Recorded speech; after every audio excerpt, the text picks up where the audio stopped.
Esther, chapitre 8. En ce même jour, le roi Assuérus donna à la reine Esther la maison d'Aman, l'ennemi des Juifs. Et Mardochée parut devant le roi, car Esther avait fait connaître la parenté qui l'unissait à elle. Le roi ôta son anneau, qu'il avait repris à Aman, et le donna à Mardochée. Esther, de son côté, établit Mardochée sur la maison d'Aman. Puis Esther parla de nouveau en présence du roi.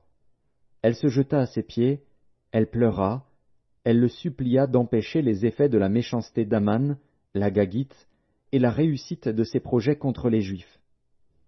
Le roi tendit le sceptre d'or à Esther, qui se releva et resta debout devant le roi.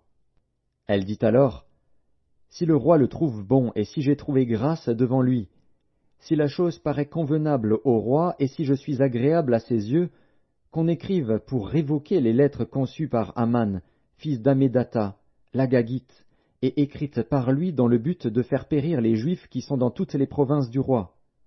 Car comment pourrais-je voir le malheur qui atteindrait mon peuple, et comment pourrais-je voir la destruction de ma race ?» Le roi Assuérus dit à la reine Esther et au juif Mardochée, « Voici, j'ai donné à Esther la maison d'Aman, et il a été pendu au bois pour avoir étendu la main contre les Juifs. Écrivez donc en faveur des Juifs comme il vous plaira, au nom du roi, et scellez avec l'anneau du roi. Car une lettre écrite au nom du roi et scellée avec l'anneau du roi ne peut être révoquée. » Les secrétaires du roi furent appelés en ce temps, le 23e jour du 3e mois, qui est le mois de Sivan, et l'on écrivit, suivant tout ce qui fut ordonné par Mardochée, aux Juifs, aux satrapes, aux gouverneurs et aux chefs des 127 provinces situées de l'Inde à l'Éthiopie, à chaque province selon son écriture, à chaque peuple selon sa langue, et aux Juifs selon leur écriture et selon leur langue. On écrivit au nom du roi Assuérus, et l'on scella avec l'anneau du roi. On envoya les lettres par des courriers ayant pour monture des chevaux et des mulets nés de juments.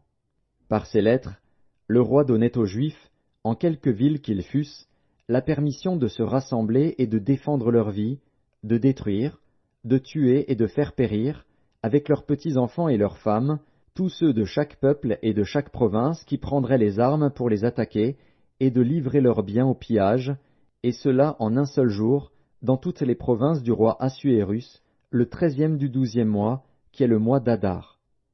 Ces lettres renfermaient une copie de l'édit qui devait être publié dans chaque province, et informaient tous les peuples que les Juifs se tiendraient prêts pour ce jour-là à se venger de leurs ennemis. Les courriers, montés sur des chevaux et des mulets, partirent aussitôt et en toute hâte, d'après l'ordre du roi.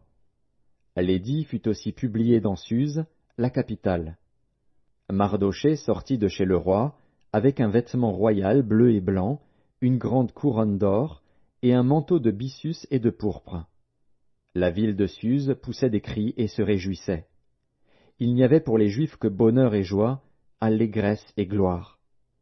Dans chaque province et dans chaque ville, partout où arrivait l'ordre du roi et son édit, il y eut parmi les Juifs de la joie et de l'allégresse, des festins et des fêtes.